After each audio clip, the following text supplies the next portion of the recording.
2 Kings, chapter 1. After Ahab's death, Moab rebelled against Israel. Now Ahaziah had fallen through the lattice of his upper room in Samaria and injured himself. So he sent messengers, saying to them, "Go and consult Baal-zebub, the god of Ekron, to see if I will recover from this injury." But the angel of the Lord said to Elijah the Tishbite, "Go up and meet the messengers of the king of Samaria, and ask them, 'Is it because there is no God in Israel that you are going off to consult Baal-zebub, the god of Ekron? Therefore, this is what the Lord says, you will not leave the bed you are lying on. You will certainly die.'" So Elijah went. When the messengers returned to the king, he asked them, "Why have you come back?" "A man came to meet us," they replied. "and he said to us, 'Go back to the king who sent you and tell him, this is what the Lord says. Is it because there is no God in Israel that you are sending messengers to consult Baal-zebub, the god of Ekron? Therefore you will not leave the bed you are lying on. You will certainly die.'" The king asked them, "What kind of man was it who came to meet you and told you this?" They replied. "He had a garment of hair and had a leather belt around his waist." The king said, "That was Elijah, the Tishbite." Then he sent to Elijah a captain with his company of 50 men. The captain went up to Elijah, who was sitting on the top of a hill, and said to him, "Man of God, the king says, 'Come down.'" Elijah answered the captain, "If I am a man of God, may fire come down from heaven and consume you and your 50 men." Then fire fell from heaven and consumed the captain and his men. At this the king sent to Elijah another captain with his 50 men. The captain said to him, "Man of God, this is what the king says. Come down at once." "If I am a man of God," Elijah replied, "may fire come down from heaven and consume you and your 50 men." Then the fire of God fell from heaven and consumed him and his 50 men. So the king sent a third captain with his 50 men. This third captain went up and fell on his knees before Elijah. "Man of God," he begged, "please have respect for my life and the lives of these 50 men, your servants. See, fire has fallen from heaven and consumed the first 2 captains and all their men. But now have respect for my life." The angel of the Lord said to Elijah, "Go down with him. Do not be afraid of him." So Elijah got up and went down with him to the king. He told the king, "This is what the Lord says. Is it because there is no God in Israel for you to consult that you have sent messengers to consult Baal-zebub, the god of Ekron? Because you have done this, you will never leave the bed you are lying on. You will certainly die."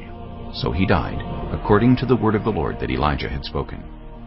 Because Ahaziah had no son, Joram succeeded him as king in the 2nd year of Jehoram, son of Jehoshaphat, king of Judah. As for all the other events of Ahaziah's reign, and what he did, are they not written in the book of the annals of the kings of Israel? Chapter 2. When the Lord was about to take Elijah up to heaven in a whirlwind, Elijah and Elisha were on their way from Gilgal. Elijah said to Elisha, "Stay here. The Lord has sent me to Bethel." But Elisha said, "As surely as the Lord lives, and as you live, I will not leave you." So they went down to Bethel. The company of the prophets at Bethel came out to Elisha and asked, "Do you know that the Lord is going to take your master from you today?" "Yes, I know," Elisha replied. "So be quiet." Then Elijah said to him, "Stay here, Elisha. The Lord has sent me to Jericho." And he replied, "As surely as the Lord lives, and as you live, I will not leave you." So they went to Jericho. The company of the prophets at Jericho went up to Elisha and asked him, "Do you know that the Lord is going to take your master from you today?" "Yes, I know," he replied. "So be quiet." Then Elijah said to him, "Stay here. The Lord has sent me to the Jordan." And he replied, "As surely as the Lord lives, and as you live, I will not leave you." So the 2 of them walked on. 50 men from the company of the prophets went and stood at a distance, facing the place where Elijah and Elisha had stopped at the Jordan. Elijah took his cloak, rolled it up, and struck the water with it. The water divided to the right and to the left, and the 2 of them crossed over on dry ground. When they had crossed, Elijah said to Elisha, "Tell me, what can I do for you before I am taken from you?" Let me inherit a double portion of your spirit. Elisha replied. You have asked a difficult thing, Elijah said. Yet, if you see me when I am taken from you, it will be yours. Otherwise, it will not. As they were walking along and talking together, suddenly a chariot of fire and horses of fire appeared, and separated the two of them. And Elijah went up to heaven in a whirlwind. Elisha saw this and cried out, My father! My father! The chariots and horsemen of Israel! And Elisha saw him no more. Then he took hold of his garment and tore it in two. Elisha then picked up Elijah's cloak that had fallen from him and went back and stood on the bank of the Jordan. He took the cloak that had fallen from Elijah and struck the water with it. Where now is the Lord, the God of Elijah? He asked. When he struck the water, it divided to the right and to the left, and he crossed over. The company of the prophets from Jericho who were watching said, The spirit of Elijah is resting on Elisha. And they went to meet him and bowed to the ground before him. Look, they said, we, your servants, have 50 able men. Let them go and look for your master. Perhaps the Spirit of the Lord has picked him up and set him down on some mountain or in some valley. No, Elisha replied. Do not send them. But they persisted until he was too embarrassed to refuse. So he said, Send them. And they sent 50 men who searched for 3 days, but did not find him. When they returned to Elisha, who was staying in Jericho, he said to them, Didn't I tell you not to go?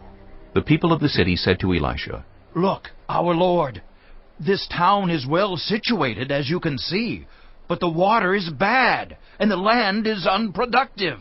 Bring me a new bowl, he said, and put salt in it. So they brought it to him. Then he went out to the spring and threw the salt into it, saying, This is what the Lord says. I have healed this water. Never again will it cause death or make the land unproductive. And the water has remained pure to this day, according to the word Elisha had spoken. From there Elisha went up to Bethel. As he was walking along the road, some boys came out of the town and jeered at him. Get out of here, Baldy! They said. Get out of here, Baldy! He turned around, looked at them, and called down a curse on them in the name of the Lord. Then 2 bears came out of the woods and mauled 42 of the boys. And he went on to Mount Carmel, and from there returned to Samaria. Chapter 3. Joram, son of Ahab, became king of Israel in Samaria in the 18th year of Jehoshaphat, king of Judah, and he reigned 12 years. He did evil in the eyes of the Lord, but not as his father and mother had done. He got rid of the sacred stone of Baal that his father had made. Nevertheless, he clung to the sins of Jeroboam, son of Nebat, which he had caused Israel to commit. He did not turn away from them.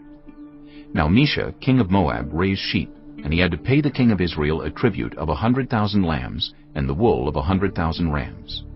But after Ahab died, the king of Moab rebelled against the king of Israel. So at that time King Joram set out from Samaria and mobilized all Israel. He also sent this message to Jehoshaphat, king of Judah. The king of Moab has rebelled against me. Will you go with me to fight against Moab? I will go with you, he replied. I am as you are, my people as your people, my horses as your horses. By what route shall we attack? He asked. Through the desert of Edom, he answered. So the king of Israel set out with the king of Judah and the king of Edom. After a roundabout march of 7 days, the army had no more water for themselves or for the animals with them. What? Exclaimed the king of Israel. Has the Lord called us 3 kings together only to deliver us into the hands of Moab? But Jehoshaphat asked, Is there no prophet of the Lord here, through whom we may inquire of the Lord? An officer of the king of Israel answered, Elisha, son of Shaphat, is here. He used to pour water on the hands of Elijah. Jehoshaphat said, The word of the Lord is with him. So the king of Israel and Jehoshaphat and the king of Edom went down to him. Elisha said to the king of Israel, Why do you want to involve me? Go to the prophets of your father and the prophets of your mother. No, the king of Israel answered, because it was the Lord who called us 3 kings together to deliver us into the hands of Moab. Elisha said, As surely as the Lord Almighty lives, whom I serve, if I did not have respect for the presence of Jehoshaphat, king of Judah, I would not pay any attention to you. But now, bring me a harpist. While the harpist was playing, the hand of the Lord came on Elisha, and he said, This is what the Lord says. I will fill this valley with pools of water, For this is what the Lord says, You will see neither wind nor rain, yet this valley will be filled with water, and you, your cattle, and your other animals will drink. This is an easy thing in the eyes of the Lord. He will also deliver Moab into your hands. You will overthrow every fortified city and every major town. You will cut down every good tree, stop up all the springs, and ruin every good field with stones. The next morning, about the time for offering the sacrifice, there it was, water flowing from the direction of Edom, and the land was filled with water. Now all the Moabites had heard that the kings had come to fight against them. So every man, young and old, who could bear arms was called up and stationed on the border. When they got up early in the morning, the sun was shining on the water. To the Moabites across the way, the water looked red, like blood. That's blood, they said. Those kings must have fought and slaughtered each other. Now to the plunder, Moab! But when the Moabites came to the camp of Israel, the Israelites rose up and fought them until they fled. And the Israelites invaded the land and slaughtered the Moabites. They destroyed the towns, and each man threw a stone on every good field until it was covered. They stopped up all the springs and cut down every good tree. Only Kir-Hareseth was left with its stones in place, but men armed with slings surrounded it and attacked it. When the king of Moab saw that the battle had gone against him, he took with him 700 swordsmen to break through to the king of Edom, but they failed. Then he took his firstborn son, who was to succeed him as king, and offered him as a sacrifice on the city wall. The fury against Israel was great. They withdrew and returned to their own land. Chapter 4. The wife of a man from the company of the prophets cried out to Elisha, Your servant, my husband, is dead, and you know that he revered the Lord. But now his creditor is coming to take my 2 boys as his slaves. Elisha replied to her, How can I help you? Tell me, what do you have in your house? Your servant has nothing there at all, she said, except a small jar of olive oil. Elisha said, Go around and ask all your neighbors for empty jars. Don't ask for just a few. Then go inside and shut the door behind you and your sons. Pour oil into all the jars, and as each is filled, put it to one side. She left him and shut the door behind her and her sons. They brought the jars to her, and she kept pouring. When all the jars were full, she said to her son, Bring me another one. But he replied, There's not a jar left. Then the oil stopped flowing. She went and told the man of God, and he said, Go sell the oil and pay your debts. You and your sons can live on what is left. One day Elisha went to Shunem, and a well-to-do woman was there, who urged him to stay for a meal. So whenever he came by, he stopped there to eat. She said to her husband, I know that this man who often comes our way is a holy man of God. Let's make a small room on the roof, and put in it a bed and a table, a chair and a lamp for him. Then he can stay there whenever he comes to us. One day when Elisha came, he went up to his room and lay down there. He said to his servant Gehazi, Call the Shunammite. So he called her, and she stood before him. Elisha said to him, Tell her, You have gone to all this trouble for us. Now, what can be done for you? Can we speak on your behalf to the king or the commander of the army? She replied, I have a home among my own people. What can be done for her? Elisha asked. Gehazi said, She has no son, and her husband is old. Then Elisha said, Call her. So he called her, and she stood in the doorway. About this time next year, Elisha said, You will hold a son in your arms. No, my lord, she objected. Please, man of God, don't mislead your servant. But the woman became pregnant, and the next year about that same time she gave birth to a son, just as Elisha had told her. The child grew, and one day he went out to his father, who was with the reapers. He said to his father, My head, my head.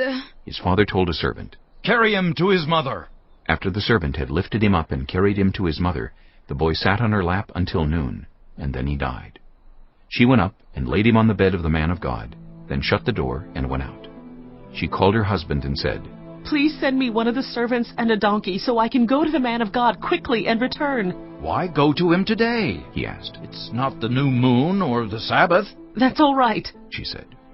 She saddled the donkey and said to her servant, Lead on. Don't slow down for me unless I tell you. So she set out and came to the man of God at Mount Carmel. When he saw her in the distance, the man of God said to his servant Gehazi, Look, there's the Shunammite. Run to meet her and ask her, are you all right? Is your husband all right? Is your child all right? Everything is all right, she said. When she reached the man of God at the mountain, she took hold of his feet. Gehazi came over to push her away, but the man of God said, Leave her alone. She is in bitter distress, but the Lord has hidden it from me and has not told me why. Did I ask you for a son, my lord? She said. Didn't I tell you, don't raise my hopes? Elisha said to Gehazi, Tuck your cloak into your belt. Take my staff in your hand and run. Don't greet anyone you meet. And if anyone greets you, do not answer. Lay my staff on the boy's face. But the child's mother said, As surely as the Lord lives, and as you live, I will not leave you. So he got up and followed her. Gehazi went on ahead and laid the staff on the boy's face, but there was no sound or response. So Gehazi went back to meet Elisha and told him, The boy has not awakened. When Elisha reached the house, there was the boy lying dead on his couch. He went in, shut the door on the two of them, and prayed to the Lord. Then he got on the bed and lay on the boy, mouth to mouth, eyes to eyes, hands to hands. As he stretched himself out on him, the boy's body grew warm. Elisha turned away and walked back and forth in the room, and then got on the bed and stretched out on him once more. The boy sneezed 7 times and opened his eyes. Elisha summoned Gehazi and said, Call the Shunammite. And he did. When she came, he said, Take your son. She came in, fell at his feet, and bowed to the ground. Then she took her son and went out. Elisha returned to Gilgal, and there was a famine in that region. While the company of the prophets was meeting with him, he said to his servant, Put on the large pot, and cook some stew for these prophets. One of them went out into the fields to gather herbs, and found a wild vine, and picked as many of its gourds as his garment could hold. When he returned, he cut them up into the pot of stew, though no one knew what they were. The stew was poured out for the men, but as they began to eat it, they cried out, Man of God, there is death in the pot! And they could not eat it. Elisha said, Get some flour. He put it into the pot and said, Serve it to the people to eat. And there was nothing harmful in the pot. A man came from Baal-Shalisha, bringing the man of God 20 loaves of barley bread baked from the first ripe grain, along with some heads of new grain. Give it to the people to eat, Elisha said. How can I set this before 100 men? His servant asked. But Elisha answered, Give it to the people to eat, for this is what the Lord says. They will eat, and have some left over. Then he set it before them, and they ate and had some left over, according to the word of the Lord. Chapter 5. Now Naaman was commander of the army of the king of Aram. He was a great man in the sight of his master, and highly regarded, because through him the Lord had given victory to Aram. He was a valiant soldier, but he had leprosy. Now bands of raiders from Aram had gone out, and had taken captive a young girl from Israel, and she served Naaman's wife.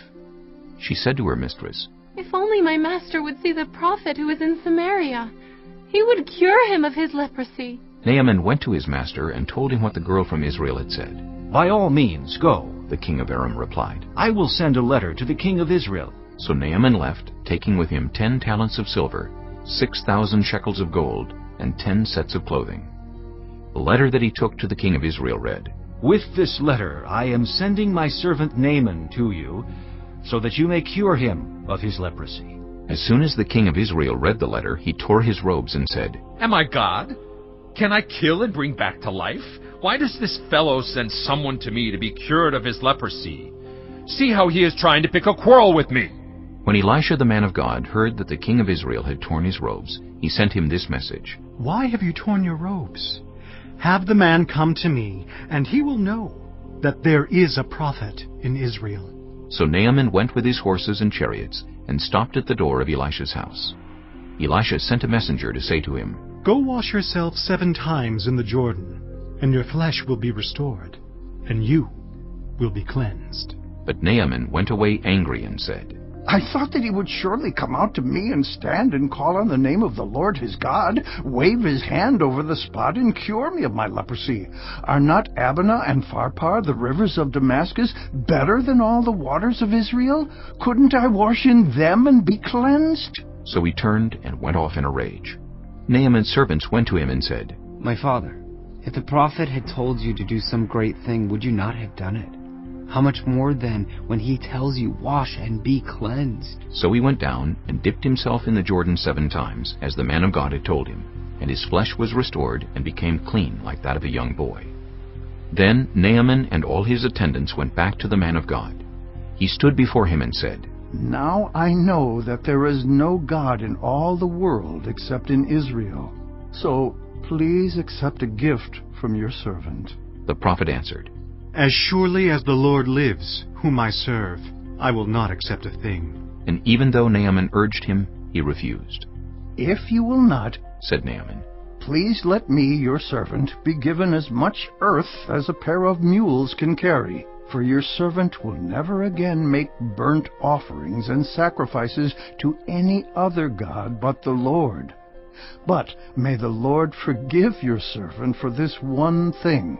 When my master enters the temple of Rimmon to bow down, and he is leaning on my arm, and I have to bow there also, when I bow down in the temple of Rimmon, may the Lord forgive your servant for this. Go in peace, Elisha said. After Naaman had traveled some distance, Gehazi, the servant of Elisha, the man of God, said to himself, My master was too easy on Naaman this Aramean by not accepting from him what he brought. As surely as the Lord lives, I will run after him and get something from him. So Gehazi hurried after Naaman. When Naaman saw him running toward him, he got down from the chariot to meet him. Is everything all right? He asked. Everything is all right, Gehazi answered. My master sent me to say, 2 young men from the company of the prophets have just come to me from the hill country of Ephraim. Please, give them a talent of silver and 2 sets of clothing. By all means, take 2 talents, said Naaman. He urged Gehazi to accept them, and then tied up the 2 talents of silver in 2 bags, with 2 sets of clothing. He gave them to 2 of his servants, and they carried them ahead of Gehazi. When Gehazi came to the hill, he took the things from the servants and put them away in the house. He sent the men away, and they left. When he went in and stood before his master, Elisha asked him, Where have you been, Gehazi? Your servant didn't go anywhere, Gehazi answered. But Elisha said to him, Was not my spirit with you when the man got down from his chariot to meet you? Is this the time to take money, or to accept clothes, or olive groves and vineyards, or flocks and herds, or male and female slaves? Naaman's leprosy will cling to you and to your descendants forever. Then Gehazi went from Elisha's presence, and his skin was leprous. It had become as white as snow. Chapter 6. The company of the prophets said to Elisha, Look, the place where we meet with you is too small for us.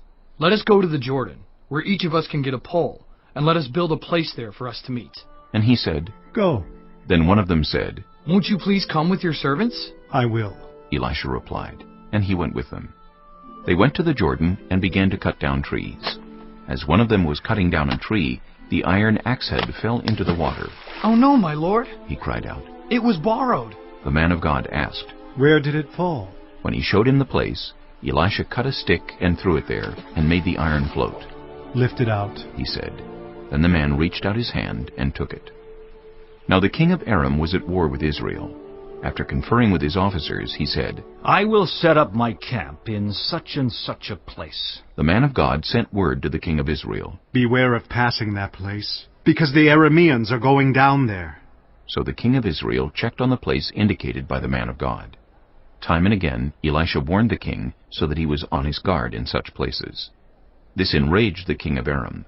He summoned his officers and demanded of them, Tell me, which of us is on the side of the king of Israel? None of us, my lord the king, said one of his officers. But Elisha, the prophet who is in Israel, tells the king of Israel the very words you speak in your bedroom. Go, find out where he is, the king ordered, so I can send men and capture him.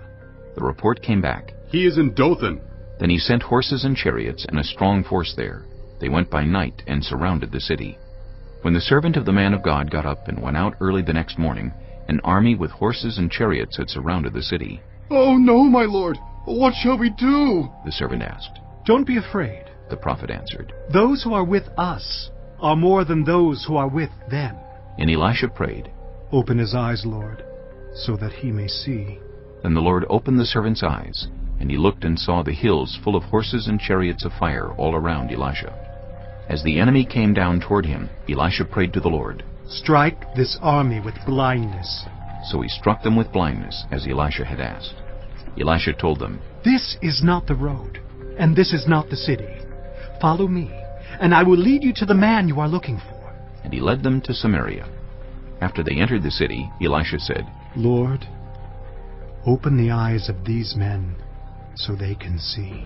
Then the Lord opened their eyes, and they looked, and there they were, inside Samaria. When the king of Israel saw them, he asked Elisha, Shall I kill them, my father? Shall I kill them? Do not kill them, he answered. Would you kill those you have captured with your own sword or bow? Set food and water before them so that they may eat and drink and then go back to their master. So he prepared a great feast for them, and after they had finished eating and drinking, he sent them away, and they returned to their master. So the bands from Aram stopped raiding Israel's territory. Some time later, Ben-Hadad, king of Aram, mobilized his entire army and marched up and laid siege to Samaria. There was a great famine in the city. The siege lasted so long that a donkey's head sold for 80 shekels of silver, and a quarter of a cab of seed pods for 5 shekels. As the king of Israel was passing by on the wall, a woman cried to him, Help me, my lord the king! The king replied, If the Lord does not help you, where can I get help for you? From the threshing floor? From the winepress? Then he asked her, What's the matter? She answered, This woman said to me, Give up your son so we may eat him today, and tomorrow we'll eat my son. So we cooked my son and ate him. The next day I said to her, Give up your son so we may eat him. But she had hidden him. When the king heard the woman's words, he tore his robes. As he went along the wall, the people looked, and they saw that, under his robes, he had sackcloth on his body.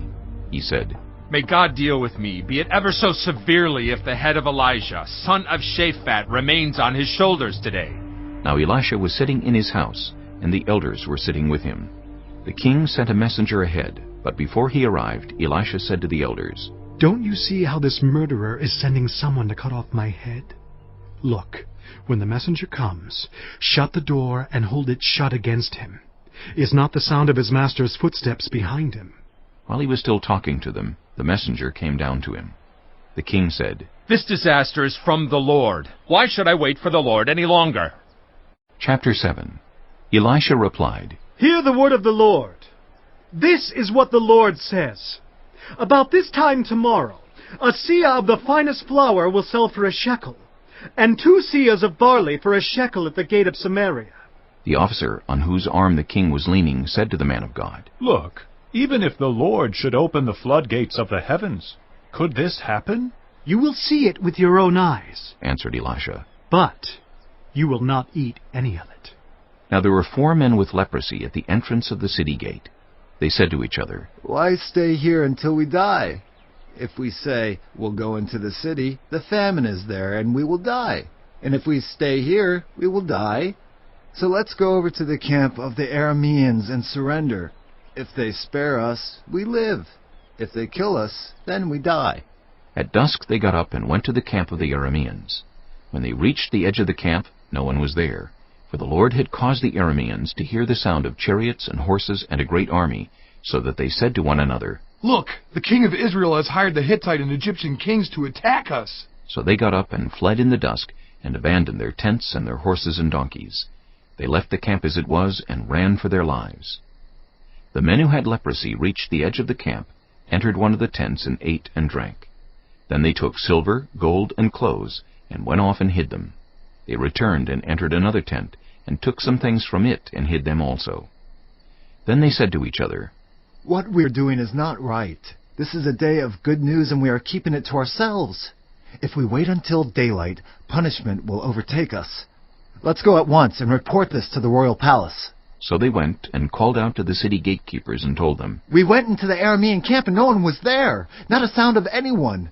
Only tethered horses and donkeys, and the tents left just as they were. The gatekeepers shouted the news, and it was reported within the palace. The king got up in the night and said to his officers, I will tell you what the Arameans have done to us. They know we are starving. So they have left the camp to hide in the countryside, thinking they will surely come out, and then we will take them alive and get into the city. One of his officers answered, Have some men take 5 of the horses that are left in the city. Their plight will be like that of all the Israelites left here. Yes, they will only be like all these Israelites who are doomed. So let us send them to find out what happened." So they selected 2 chariots with their horses, and the king sent them after the Aramean army. He commanded the drivers, "Go and find out what has happened." They followed them as far as the Jordan, and they found the whole road strewn with the clothing and equipment the Arameans had thrown away in their headlong flight. So the messengers returned and reported to the king. Then the people went out and plundered the camp of the Arameans. So a seah of the finest flour sold for a shekel, and 2 seahs of barley sold for a shekel, as the Lord had said. Now the king had put the officer on whose arm he leaned in charge of the gate, and the people trampled him in the gateway, and he died, just as the man of God had foretold when the king came down to his house. It happened as the man of God had said to the king, "About this time tomorrow, a seah of the finest flour will sell for a shekel, and 2 seahs of barley for a shekel at the gate of Samaria." The officer had said to the man of God, "Look, even if the Lord should open the floodgates of the heavens, could this happen?" The man of God had replied, "You will see it with your own eyes, but you will not eat any of it." And that is exactly what happened to him, for the people trampled him in the gateway, and he died. Chapter 8. Now Elisha had said to the woman whose son he had restored to life, "Go away with your family and stay for a while wherever you can, because the Lord has decreed a famine in the land that will last 7 years. The woman proceeded to do as the man of God said. She and her family went away and stayed in the land of the Philistines 7 years. At the end of the 7 years, she came back from the land of the Philistines and went to appeal to the king for her house and land. The king was talking to Gehazi, the servant of the man of God, and had said, "Tell me about all the great things Elisha has done." Just as Gehazi was telling the king how Elisha had restored the dead to life, the woman whose son Elisha had brought back to life came to appeal to the king for her house and land. Gehazi said, "This is the woman, my lord the king, and this is her son, whom Elisha restored to life." The king asked the woman about it, and she told him. Then he assigned an official to her case and said to him, "Give back everything that belonged to her, including all the income from her land from the day she left the country until now." Elisha went to Damascus, and Ben-Hadad, king of Aram, was ill. When the king was told, "The man of God has come all the way up here," he said to Hazael, "Take a gift with you, and go to meet the man of God. Consult the Lord through him. Ask him, 'Will I recover from this illness?'" Hazael went to meet Elisha, taking with him as a gift 40 camel loads of all the finest wares of Damascus.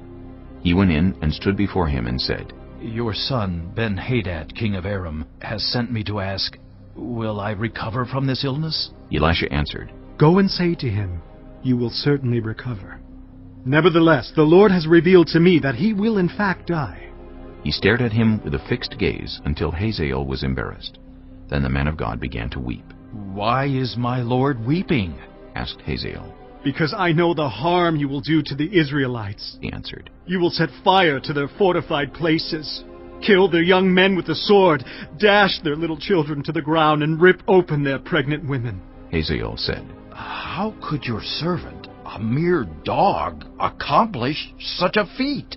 "The Lord has shown me that you will become king of Aram," answered Elisha. Then Hazael left Elisha and returned to his master. When Ben-Hadad asked, "What did Elisha say to you?" Hazael replied, "He told me that you would certainly recover." But the next day he took a thick cloth, soaked it in water, and spread it over the king's face so that he died. Then Hazael succeeded him as king. In the 5th year of Joram, son of Ahab, king of Israel, when Jehoshaphat was king of Judah, Jehoram, son of Jehoshaphat, began his reign as king of Judah. He was 32 years old when he became king, and he reigned in Jerusalem 8 years. He followed the ways of the kings of Israel, as the house of Ahab had done, for he married a daughter of Ahab. He did evil in the eyes of the Lord. Nevertheless, for the sake of his servant David, the Lord was not willing to destroy Judah. He had promised to maintain a lamp for David and his descendants forever. In the time of Jehoram, Edom rebelled against Judah and set up its own king. So Jehoram went to Zair with all his chariots. The Edomites surrounded him and his chariot commanders, but he rose up and broke through by night. His army, however, fled back home. To this day, Edom has been in rebellion against Judah. Libnah revolted at the same time. As for the other events of Jehoram's reign and all he did, are they not written in the book of the annals of the kings of Judah? Jehoram rested with his ancestors, and was buried with them in the city of David, and Ahaziah his son succeeded him as king. In the 12th year of Joram son of Ahab king of Israel, Ahaziah son of Jehoram king of Judah began to reign. Ahaziah was 22 years old when he became king, and he reigned in Jerusalem 1 year. His mother's name was Athaliah, a granddaughter of Omri king of Israel. He followed the ways of the house of Ahab, and did evil in the eyes of the Lord, as the house of Ahab had done, for he was related by marriage to Ahab's family. Ahaziah went with Joram son of Ahab to war against Hazael, king of Aram, at Ramoth-Gilead. The Arameans wounded Joram, so King Joram returned to Jezreel to recover from the wounds the Arameans had inflicted on him at Ramoth in his battle with Hazael, king of Aram. Then Ahaziah, son of Jehoram, king of Judah, went down to Jezreel to see Joram, son of Ahab, because he had been wounded. Chapter 9. The prophet Elisha summoned a man from the company of the prophets and said to him, Tuck your cloak into your belt. Take this flask of olive oil with you and go to Ramoth-Gilead. When you get there, look for Jehu, son of Jehoshaphat, the son of Nimshi. Go to him, get him away from his companions, and take him into an inner room. Then take the flask and pour the oil on his head, and declare, This is what the Lord says. I anoint you king over Israel. Then open the door and run. Don't delay. So the young prophet went to Ramoth-Gilead. When he arrived, he found the army officers sitting together. I have a message for you, Commander, he said. For which of us? Asked Jehu. For you, Commander, he replied. Jehu got up and went into the house. Then the prophet poured the oil on Jehu's head and declared, This is what the Lord, the God of Israel, says. I anoint you king over the Lord's people, Israel. You are to destroy the house of Ahab, your master, and I will avenge the blood of my servants, the prophets, and the blood of all the Lord's servants shed by Jezebel. The whole house of Ahab will perish. I will cut off from Ahab every last male in Israel, slave or free. I will make the house of Ahab like the house of Jeroboam, son of Nebat, and like the house of Baasha, son of Ahijah. As for Jezebel, dogs will devour her on the plot of ground at Jezreel, and no one will bury her. Then he opened the door and ran. When Jehu went out to his fellow officers, one of them asked him, Is everything all right? Why did this maniac come to you? You know the man and the sort of things he says. Jehu replied. That's not true, they said. Tell us. Jehu said, Here is what he told me. This is what the Lord says. I anoint you king over Israel. They quickly took their cloaks and spread them under him on the bare steps. Then they blew the trumpet and shouted, Jehu is king! So Jehu, son of Jehoshaphat, the son of Nimshi, conspired against Joram. Now Joram and all Israel had been defending Ramoth-Gilead against Hazael, king of Aram. But King Joram had returned to Jezreel to recover from the wounds the Arameans had inflicted on him in the battle with Hazael, king of Aram.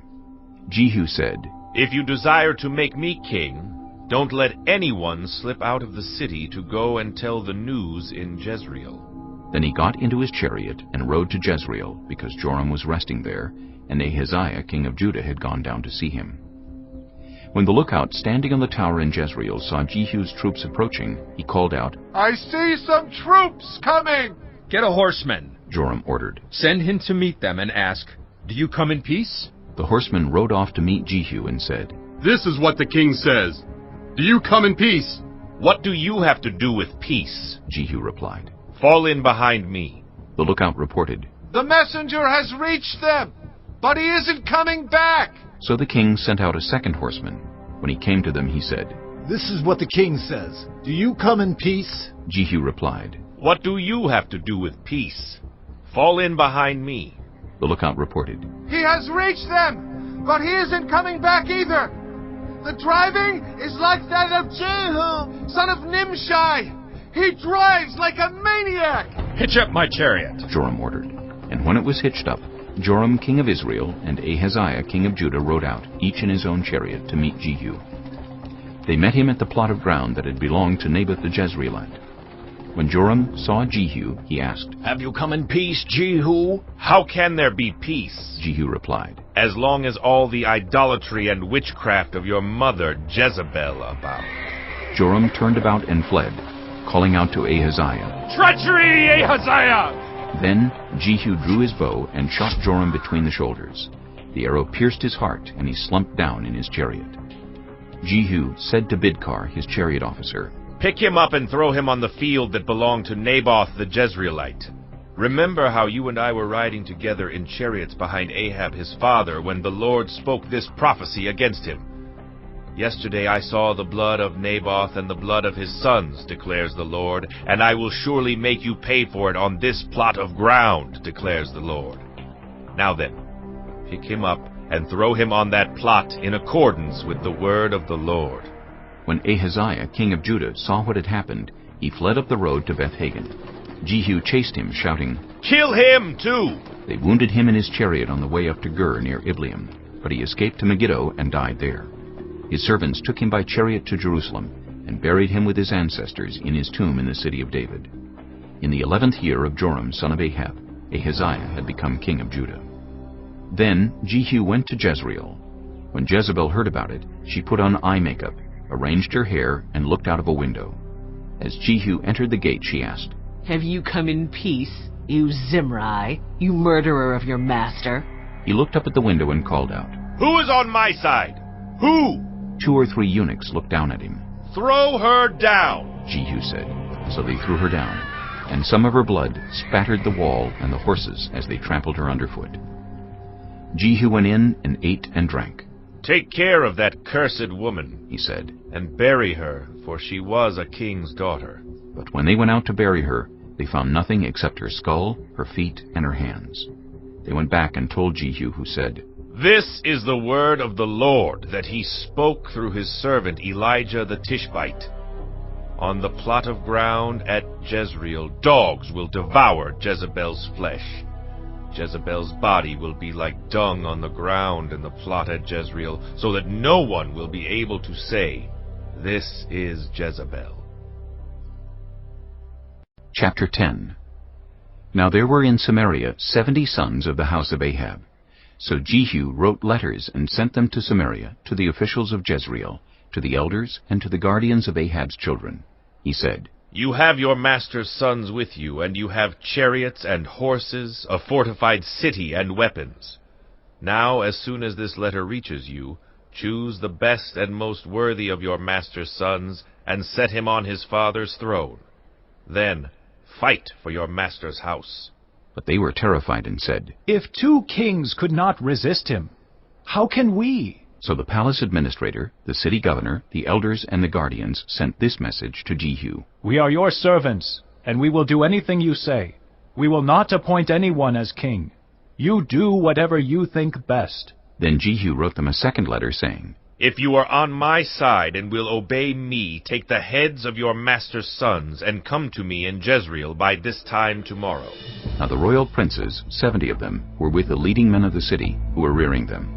When the letter arrived, these men took the princes and slaughtered all 70 of them. They put their heads in baskets and sent them to Jehu in Jezreel. When the messenger arrived, he told Jehu, "They have brought the heads of the princes." Then Jehu ordered, "Put them in 2 piles at the entrance of the city gate until morning." The next morning Jehu went out. He stood before all the people and said, "You are innocent. It was I who conspired against my master and killed him. But who killed all these? Know then that not a word the Lord has spoken against the house of Ahab will fail. The Lord has done what he announced through his servant Elijah." So Jehu killed everyone in Jezreel who remained of the house of Ahab, as well as all his chief men, his close friends, and his priests, leaving him no survivor. Jehu then set out and went toward Samaria.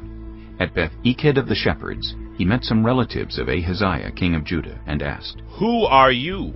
They said, "We are relatives of Ahaziah, and we have come down to greet the families of the king and of the queen mother." "Take them alive," he ordered.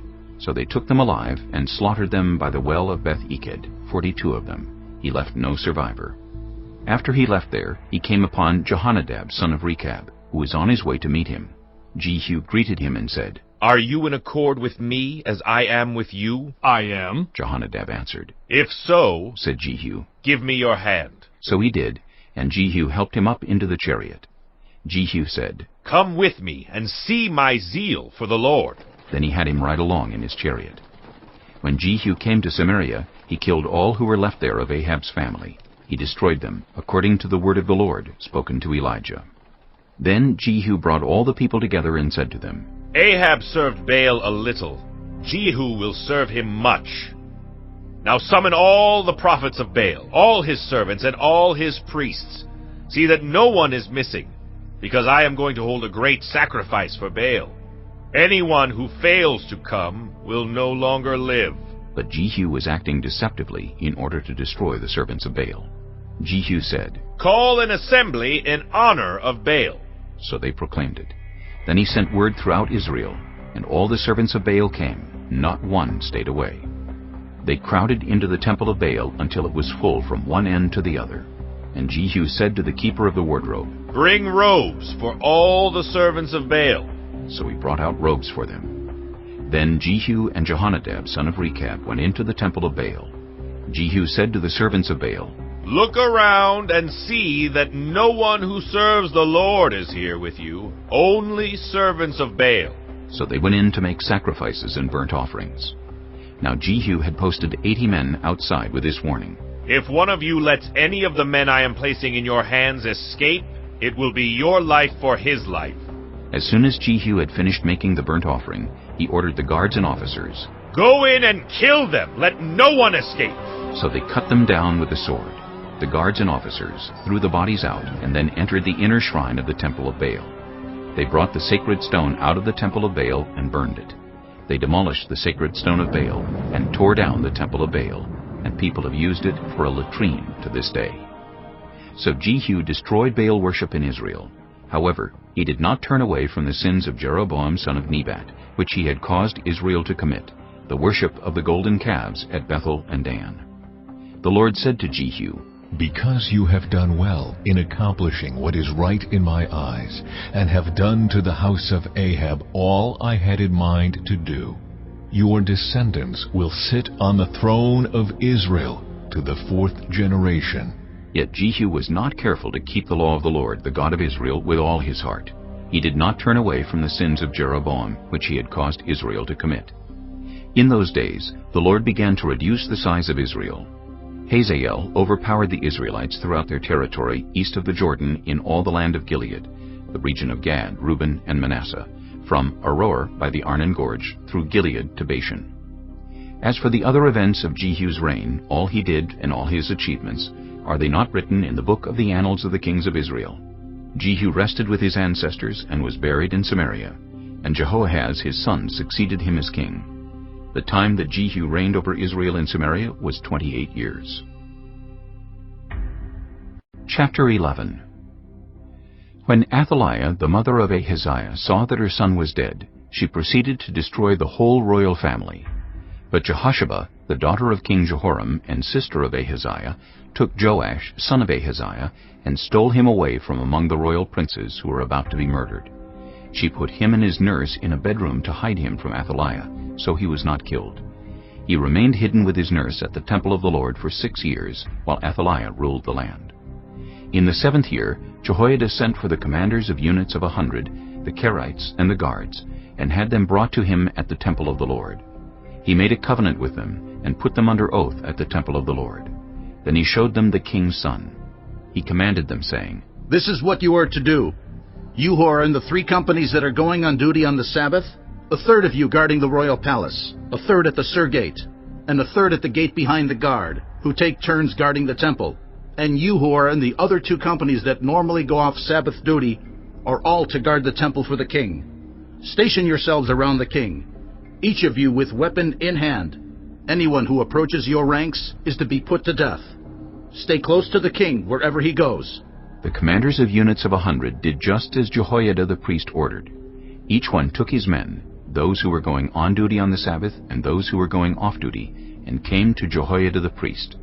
Then he gave the commanders the spears and shields that had belonged to King David, and that were in the temple of the Lord. The guards, each with weapon in hand, stationed themselves around the king, near the altar in the temple, from the south side to the north side of the temple. Jehoiada brought out the king's son and put the crown on him. He presented him with a copy of the covenant and proclaimed him king. They anointed him, and the people clapped their hands and shouted, "Long live the king!" When Athaliah heard the noise made by the guards and the people, she went to the people at the temple of the Lord. She looked, and there was the king, standing by the pillar as the custom was. The officers and the trumpeters were beside the king, and all the people of the land were rejoicing and blowing trumpets. Then Athaliah tore her robes and called out, "Treason! Treason!" Jehoiada the priest ordered the commanders of units of 100 who were in charge of the troops, "Bring her out between the ranks, and put to the sword anyone who follows her." For the priest had said, "She must not be put to death in the temple of the Lord." So they seized her as she reached the place where the horses enter the palace grounds, and there she was put to death. Jehoiada then made a covenant between the Lord and the king and people, that they would be the Lord's people. He also made a covenant between the king and the people. All the people of the land went to the temple of Baal and tore it down. They smashed the altars and idols to pieces, and killed Mattan, the priest of Baal, in front of the altars. Then Jehoiada the priest posted guards at the temple of the Lord. He took with him the commanders of hundreds, the Kerites, the guards, and all the people of the land, and together they brought the king down from the temple of the Lord, and went into the palace, entering by way of the gate of the guards.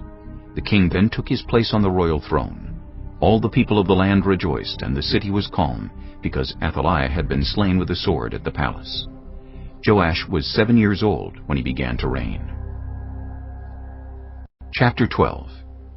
In the 7th year of Jehu, Joash became king, and he reigned in Jerusalem 40 years. His mother's name was Zibiah. She was from Beersheba. Joash did what was right in the eyes of the Lord all the years Jehoiada the priest instructed him. The high places, however, were not removed. The people continued to offer sacrifices and burn incense there. Joash said to the priests, "Collect all the money that is brought as sacred offerings to the temple of the Lord, the money collected in the census, the money received from personal vows, and the money brought voluntarily to the temple. Let every priest receive the money from one of the treasurers. Then use it to repair whatever damage is found in the temple." But by the 23rd year of King Joash, the priests still had not repaired the temple.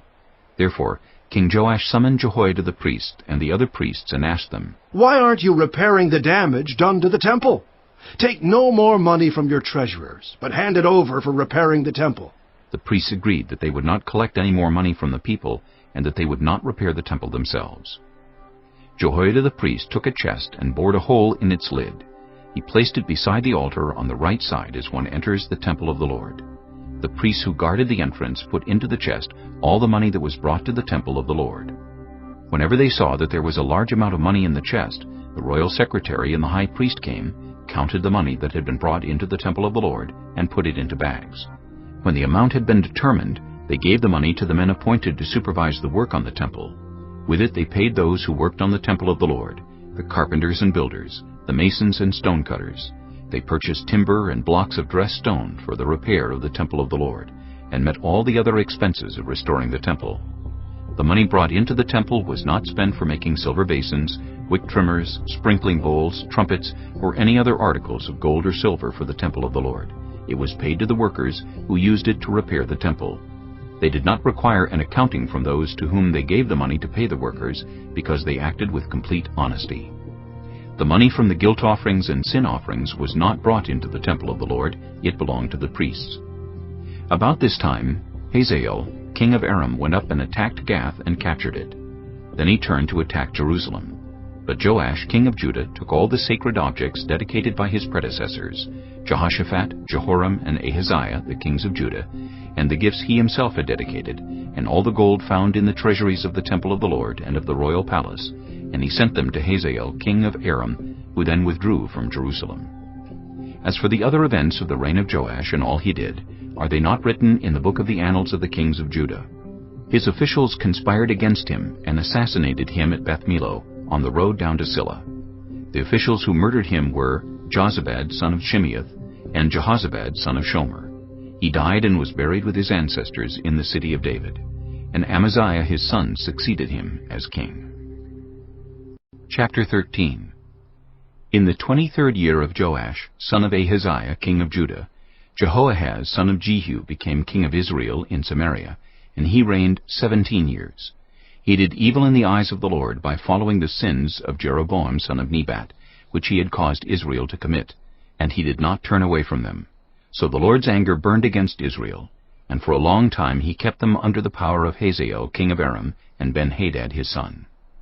Then Jehoahaz sought the Lord's favor, and the Lord listened to him, for he saw how severely the king of Aram was oppressing Israel. The Lord provided a deliverer for Israel, and they escaped from the power of Aram. So the Israelites lived in their own homes as they had before. But they did not turn away from the sins of the house of Jeroboam, which he had caused Israel to commit. They continued in them. Also, the Asherah pole remained standing in Samaria. Nothing had been left of the army of Jehoahaz except 50 horsemen, 10 chariots, and 10,000 foot soldiers, for the king of Aram had destroyed the rest and made them like the dust at threshing time. As for the other events of the reign of Jehoahaz, all he did and his achievements, are they not written in the book of the annals of the kings of Israel? Jehoahaz rested with his ancestors and was buried in Samaria, and Jehoash his son succeeded him as king. In the 37th year of Joash king of Judah, Jehoash son of Jehoahaz became king of Israel in Samaria, and he reigned 16 years. He did evil in the eyes of the Lord, and did not turn away from any of the sins of Jeroboam son of Nebat, which he had caused Israel to commit. He continued in them. As for the other events of the reign of Jehoash, all he did and his achievements, including his war against Amaziah king of Judah, are they not written in the book of the annals of the kings of Israel? Jehoash rested with his ancestors, and Jeroboam succeeded him on the throne. Jehoash was buried in Samaria with the kings of Israel. Now Elisha had been suffering from the illness from which he died. Jehoash king of Israel went down to see him and wept over him. "My father! My father!" he cried. "The chariots and horsemen of Israel!" Elisha said, "Get a bow and some arrows." And he did so. "Take the bow in your hands," he said to the king of Israel. When he had taken it, Elisha put his hands on the king's hands. "Open the east window," he said, and he opened it. "Shoot," Elisha said, and he shot. "The Lord's arrow of victory, the arrow of victory over Aram," Elisha declared. "You will completely destroy the Arameans at Aphek." Then he said, "Take the arrows." And the king took them. Elisha told him, "Strike the ground." He struck it 3 times and stopped. The man of God was angry with him and said, "You should have struck the ground 5 or 6 times. Then you would have defeated Aram and completely destroyed it. But now, you will defeat it only 3 times. Elisha died and was buried. Now Moabite raiders used to enter the country every spring. Once while some Israelites were burying a man, suddenly they saw a band of raiders. So they threw the man's body into Elisha's tomb. When the body touched Elisha's bones, the man came to life and stood up on his feet. Hazael, king of Aram, oppressed Israel throughout the reign of Jehoahaz. But the Lord was gracious to them, and had compassion and showed concern for them, because of his covenant with Abraham, Isaac, and Jacob. To this day he has been unwilling to destroy them or banish them from his presence. Hazael, king of Aram, died, and Ben-Hadad his son succeeded him as king. Then Jehoash, son of Jehoahaz, recaptured from Ben-Hadad, son of Hazael, the towns he had taken in battle from his father Jehoahaz. 3 times Jehoash defeated him, and so he recovered the Israelite towns. Chapter 14. In the 2nd year of Jehoash, son of Jehoahaz, king of Israel, Amaziah, son of Joash, king of Judah, began to reign. He was 25 years old when he became king, and he reigned in Jerusalem 29 years. His mother's name was Jehoaddan. She was from Jerusalem. He did what was right in the eyes of the Lord, but not as his father David had done. In everything he followed the example of his father Joash. The high places, however, were not removed. The people continued to offer sacrifices and burn incense there. After the kingdom was firmly in his grasp, he executed the officials who had murdered his father the king. Yet he did not put the children of the assassins to death, in accordance with what is written in the book of the law of Moses, where the Lord commanded, "Parents are not to be put to death for their children, nor children put to death for their parents. Each will die for their own sin." He was the one who defeated 10,000 Edomites in the Valley of Salt and captured Selah in battle, calling it Joktheel, the name it has to this day. Then Amaziah sent messengers to Jehoash, son of Jehoahaz, the son of Jehu, king of Israel, with the challenge, "Come, let us face each other in battle." But Jehoash, king of Israel, replied to Amaziah, king of Judah, A thistle in Lebanon sent a message to a cedar in Lebanon. Give your daughter to my son in marriage. Then a wild beast in Lebanon came along and trampled the thistle underfoot. You have indeed defeated Edom, and now you are arrogant. Glory in your victory, but stay at home. Why ask for trouble and cause your own downfall, and that of Judah also? Amaziah, however, would not listen, so Jehoash, king of Israel, attacked. He and Amaziah, king of Judah, faced each other at Bethshemesh in Judah. Judah was routed by Israel, and every man fled to his home. Jehoash, king of Israel, captured Amaziah, king of Judah, the son of Joash, the son of Ahaziah, at Bethshemesh. Then Jehoash went to Jerusalem and broke down the wall of Jerusalem from the Ephraim gate to the corner gate, a section about 400 cubits long. He took all the gold and silver and all the articles found in the temple of the Lord and in the treasuries of the royal palace. He also took hostages and returned to Samaria. As for the other events of the reign of Jehoash, what he did and his achievements, including his war against Amaziah, king of Judah, are they not written in the book of the annals of the kings of Israel? Jehoash rested with his ancestors and was buried in Samaria with the kings of Israel, and Jeroboam his son succeeded him as king. Amaziah, son of Joash, king of Judah, lived for 15 years after the death of Jehoash, son of Jehoahaz, king of Israel. As for the other events of Amaziah's reign, are they not written in the book of the annals of the kings of Judah? They conspired against him in Jerusalem, and he fled to Lachish, but they sent men after him to Lachish and killed him there. He was brought back by horse, and was buried in Jerusalem with his ancestors in the city of David. Then all the people of Judah took Azariah, who was 16 years old, and made him king in place of his father Amaziah. He was the one who rebuilt Elath and restored it to Judah after Amaziah rested with his ancestors. In the 15th year of Amaziah, son of Joash, king of Judah, Jeroboam, son of Jehoash, king of Israel, became king in Samaria, and he reigned 41 years. He did evil in the eyes of the Lord, and did not turn away from any of the sins of Jeroboam, son of Nebat, which he had caused Israel to commit. He was the one who restored the boundaries of Israel from Lebo-Hamath to the Dead Sea, in accordance with the word of the Lord, the God of Israel, spoken through his servant Jonah, son of Amittai, the prophet from Gath-Hepher. The Lord had seen how bitterly everyone in Israel, whether slave or free, was suffering. There was no one to help them. And since the Lord had not said he would blot out the name of Israel from under heaven, he saved them by the hand of Jeroboam, son of Jehoash. As for the other events of Jeroboam's reign, all he did and his military achievements, including how he recovered for Israel both Damascus and Hamath, which had belonged to Judah, are they not written in the book of the annals of the kings of Israel? Jeroboam rested with his ancestors, the kings of Israel, and Zechariah his son succeeded him as king. Chapter 15. In the 27th year of Jeroboam king of Israel, Azariah's son Amaziah, king of Judah, began to reign. He was 16 years old when he became king, and he reigned in Jerusalem 52 years. His mother's name was Jechaliah. She was from Jerusalem. He did what was right in the eyes of the Lord, just as his father Amaziah had done. The high places, however, were not removed. The people continued to offer sacrifices and burn incense there. The Lord afflicted the king with leprosy until the day he died, and he lived in a separate house. Jotham, the king's son, had charge of the palace and governed the people of the land.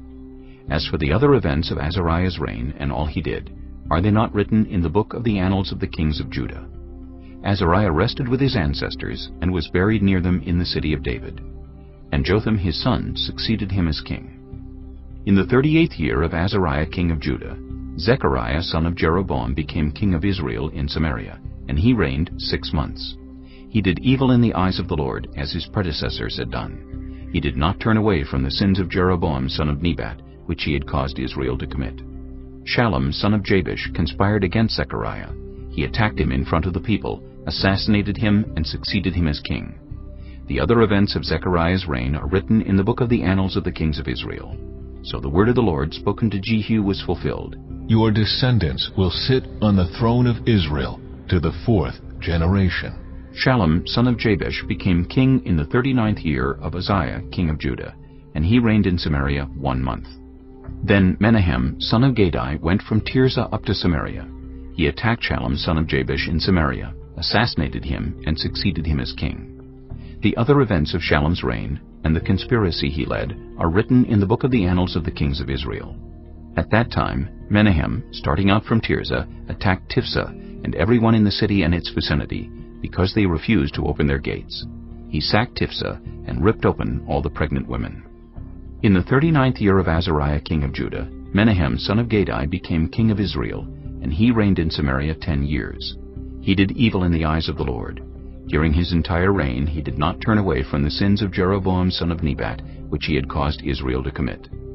Then Pul, king of Assyria, invaded the land, and Menahem gave him 1,000 talents of silver to gain his support and strengthen his own hold on the kingdom. Menahem exacted this money from Israel. Every wealthy person had to contribute 50 shekels of silver to be given to the king of Assyria. So the king of Assyria withdrew and stayed in the land no longer. As for the other events of Menahem's reign and all he did, are they not written in the book of the annals of the kings of Israel? Menahem rested with his ancestors, and Pekahiah his son succeeded him as king. In the 50th year of Azariah king of Judah, Pekahiah son of Menahem became king of Israel in Samaria, and he reigned 2 years. Pekahiah did evil in the eyes of the Lord. He did not turn away from the sins of Jeroboam son of Nebat, which he had caused Israel to commit. One of his chief officers, Pekah son of Remaliah, conspired against him. Taking 50 men of Gilead with him, he assassinated Pekahiah along with Argob and Ariah in the citadel of the royal palace at Samaria. So Pekah killed Pekahiah and succeeded him as king. The other events of Pekahiah's reign and all he did are written in the book of the annals of the kings of Israel. In the 52nd year of Azariah king of Judah, Pekah son of Remaliah became king of Israel in Samaria, and he reigned 20 years. He did evil in the eyes of the Lord. He did not turn away from the sins of Jeroboam son of Nebat, which he had caused Israel to commit. In the time of Pekah king of Israel, Tiglath-Pileser king of Assyria came and took Ijon, Abel-Beth-Maachah, Genoa, Kedesh, and Hazor. He took Gilead and Galilee, including all the land of Naphtali, and deported the people to Assyria. Then Hoshea son of Elah conspired against Pekah son of Remaliah. He attacked and assassinated him, and then succeeded him as king in the 20th year of Jotham son of Uzziah. As for the other events of Pekah's reign and all he did, are they not written in the book of the annals of the kings of Israel? In the 2nd year of Pekah son of Remaliah king of Israel, Jotham son of Uzziah king of Judah began to reign. He was 25 years old when he became king, and he reigned in Jerusalem 16 years. His mother's name was Jerusha, daughter of Zadok. He did what was right in the eyes of the Lord, just as his father Uzziah had done. The high places, however, were not removed. The people continued to offer sacrifices and burn incense there.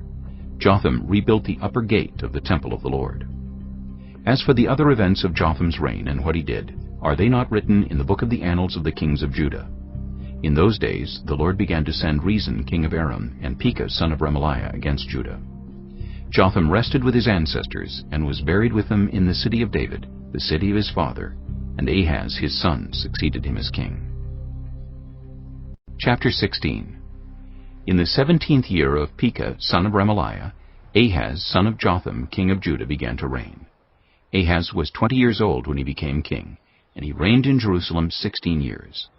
Unlike David his father, he did not do what was right in the eyes of the Lord his God. He followed the ways of the kings of Israel, and even sacrificed his son in the fire, engaging in the detestable practices of the nations the Lord had driven out before the Israelites. He offered sacrifices and burned incense at the high places, on the hilltops, and under every spreading tree. Then Rezin king of Aram and Pekah son of Remaliah king of Israel marched up to fight against Jerusalem and besieged Ahaz, but they could not overpower him. At that time Rezin king of Aram recovered Elath for Aram by driving out the people of Judah. Edomites then moved into Elath and have lived there to this day. Ahaz sent messengers to say to Tiglath-Pileser king of Assyria, I am your servant and vassal. Come up and save me out of the hand of the king of Aram and of the king of Israel, who are attacking me. And Ahaz took the silver and gold found in the temple of the Lord and in the treasuries of the royal palace, and sent it as a gift to the king of Assyria. The king of Assyria complied by attacking Damascus and capturing it. He deported its inhabitants to Kir and put Rezin to death. Then King Ahaz went to Damascus to meet Tiglath-Pileser, king of Assyria.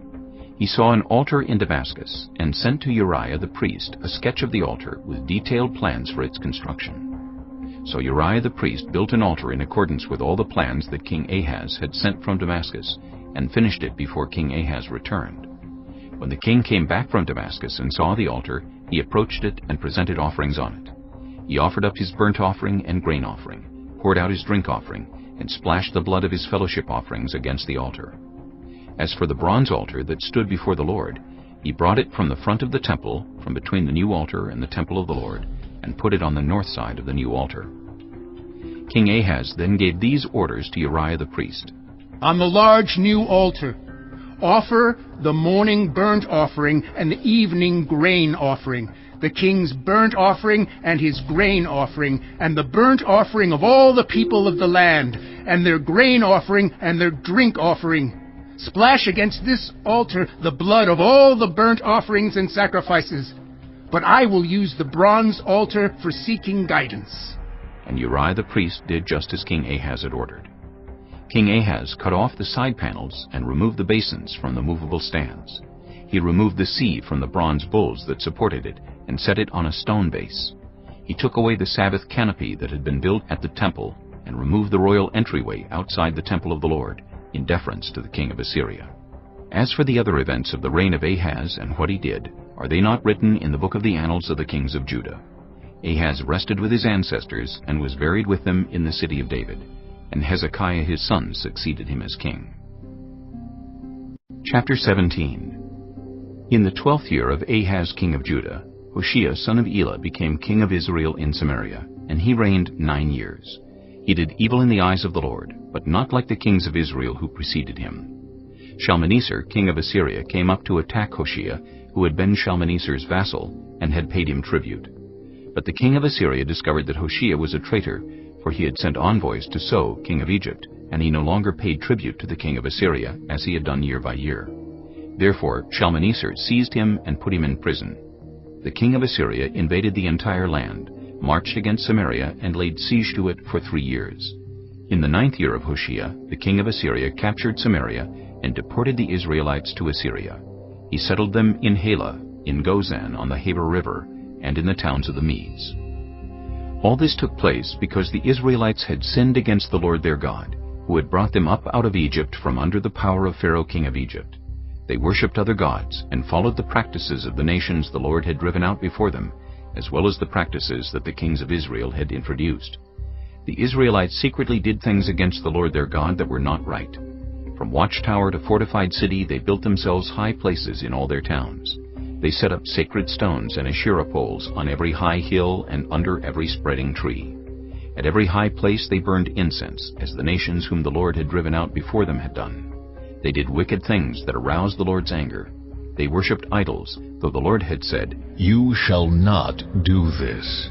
The Lord warned Israel and Judah through all his prophets and seers. "Turn from your evil ways. Observe my commands and decrees, in accordance with the entire law that I commanded your ancestors to obey, and that I delivered to you through my servants the prophets." But they would not listen, and were as stiff-necked as their ancestors, who did not trust in the Lord their God. They rejected his decrees and the covenant he had made with their ancestors, and the statutes he had warned them to keep. They followed worthless idols, and themselves became worthless. They imitated the nations around them, although the Lord had ordered them, "Do not do as they do." They forsook all the commands of the Lord their God, and made for themselves 2 idols cast in the shape of calves, and an Asherah pole. They bowed down to all the starry hosts, and they worshipped Baal. They sacrificed their sons and daughters in the fire. They practiced divination and sought omens, and sold themselves to do evil in the eyes of the Lord, arousing his anger. So the Lord was very angry with Israel, and removed them from his presence. Only the tribe of Judah was left, and even Judah did not keep the commands of the Lord their God. They followed the practices Israel had introduced. Therefore the Lord rejected all the people of Israel. He afflicted them and gave them into the hands of plunderers, until he thrust them from his presence. When he tore Israel away from the house of David, they made Jeroboam son of Nebat their king. Jeroboam enticed Israel away from following the Lord, and caused them to commit a great sin. The Israelites persisted in all the sins of Jeroboam and did not turn away from them until the Lord removed them from his presence, as he had warned through all his servants the prophets. So the people of Israel were taken from their homeland into exile in Assyria, and they are still there. The king of Assyria brought people from Babylon, Cutha, Ava, Hamath, and Sepharvaim, and settled them in the towns of Samaria to replace the Israelites. They took over Samaria and lived in its towns. When they first lived there, they did not worship the Lord, so he sent lions among them, and they killed some of the people. It was reported to the king of Assyria, The people you deported and resettled in the towns of Samaria do not know what the God of that country requires. He has sent lions among them, which are killing them off, because the people do not know what he requires. Then the king of Assyria gave this order, Have one of the priests you took captive from Samaria go back to live there, and teach the people what the God of the land requires. So one of the priests who had been exiled from Samaria came to live in Bethel, and taught them how to worship the Lord. Nevertheless, each national group made its own gods in the several towns where they settled, and set them up in the shrines the people of Samaria had made at the high places. The people from Babylon made Succoth-Benoth, those from Cutha made Nergal, and those from Hamath made Ashima. The Avites made Nibhaz and Tartak, and the Sepharvites burned their children in the fire as sacrifices to Adramelech and Anamelech, the gods of Sepharvaim. They worshipped the Lord, but they also appointed all sorts of their own people to officiate for them as priests in the shrines at the high places. They worshipped the Lord, but they also served their own gods in accordance with the customs of the nations from which they had been brought. To this day they persist in their former practices. They neither worship the Lord nor adhere to the decrees and regulations, the laws and commands that the Lord gave the descendants of Jacob, whom he named Israel. When the Lord made a covenant with the Israelites, he commanded them, Do not worship any other gods, or bow down to them, serve them, or sacrifice to them. But the Lord, who brought you up out of Egypt with mighty power and outstretched arm, is the one you must worship. To him you shall bow down, and to him offer sacrifices. You must always be careful to keep the decrees and regulations, the laws and commands he wrote for you. Do not worship other gods. Do not forget the covenant I have made with you, and do not worship other gods. Rather, worship the Lord your God. It is he who will deliver you from the hand of all your enemies. They would not listen, however, but persisted in their former practices. Even while these people were worshiping the Lord, they were serving their idols. To this day their children and grandchildren continue to do as their ancestors did. Chapter 18. In the 3rd year of Hoshea, son of Elah, king of Israel, Hezekiah, son of Ahaz, king of Judah, began to reign. He was 25 years old when he became king, and he reigned in Jerusalem 29 years. His mother's name was Abijah, daughter of Zechariah. He did what was right in the eyes of the Lord, just as his father David had done. He removed the high places, smashed the sacred stones, and cut down the Asherah poles. He broke into pieces the bronze snake Moses had made, for up to that time the Israelites had been burning incense to it. It was called Nehushtan. Hezekiah trusted in the Lord, the God of Israel. There was no one like him among all the kings of Judah, either before him or after him. He held fast to the Lord and did not stop following him. He kept the commands the Lord had given Moses. And the Lord was with him. He was successful in whatever he undertook. He rebelled against the king of Assyria and did not serve him. From watchtower to fortified city, he defeated the Philistines as far as Gaza and its territory. In King Hezekiah's 4th year, which was the 7th year of Hoshea son of Elah, king of Israel, Shalmaneser, king of Assyria, marched against Samaria and laid siege to it. At the end of 3 years, the Assyrians took it. So Samaria was captured in Hezekiah's 6th year, which was the 9th year of Hoshea, king of Israel. The king of Assyria deported Israel to Assyria and settled them in Halah, in Gozan on the Habor River, and in towns of the Medes. This happened because they had not obeyed the Lord their God, but had violated his covenant, all that Moses, the servant of the Lord, commanded. They neither listened to the commands nor carried them out. In the 14th year of King Hezekiah's reign, Sennacherib, king of Assyria, attacked all the fortified cities of Judah and captured them. So Hezekiah king of Judah sent this message to the king of Assyria at Lachish. I have done wrong. Withdraw from me, and I will pay whatever you demand of me. The king of Assyria exacted from Hezekiah king of Judah 300 talents of silver and 30 talents of gold. So Hezekiah gave him all the silver that was found in the temple of the Lord and in the treasuries of the royal palace. At this time Hezekiah king of Judah stripped off the gold with which he had covered the doors and doorposts of the temple of the Lord, and gave it to the king of Assyria. The king of Assyria sent his supreme commander, his chief officer, and his field commander with a large army from Lachish to King Hezekiah at Jerusalem. They came up to Jerusalem and stopped at the aqueduct of the upper pool, on the road to the washerman's field. They called for the king, and Eliakim, son of Hilkiah, the palace administrator, Shebna the secretary, and Joah, son of Asaph the recorder, went out to them. The field commander said to them, Tell Hezekiah, this is what the great king, the king of Assyria, says. On what are you basing this confidence of yours? You say you have the counsel and the might for war, but you speak only empty words. On whom are you depending that you rebel against me? Look, I know you are depending on Egypt, that splintered reed of a staff which pierces the hand of anyone who leans on it. Such is Pharaoh, king of Egypt, to all who depend on him. But if you say to me, we are depending on the Lord our God, isn't he the one whose high places and altars Hezekiah removed? Saying to Judah and Jerusalem, you must worship before this altar in Jerusalem? Come now, make a bargain with my master, the king of Assyria. I will give you 2,000 horses if you can put riders on them. How can you repulse one officer of the least of my master's officials, even though you are depending on Egypt for chariots and horsemen? Furthermore, have I come to attack and destroy this place without word from the Lord? The Lord himself told me to march against this country and destroy it.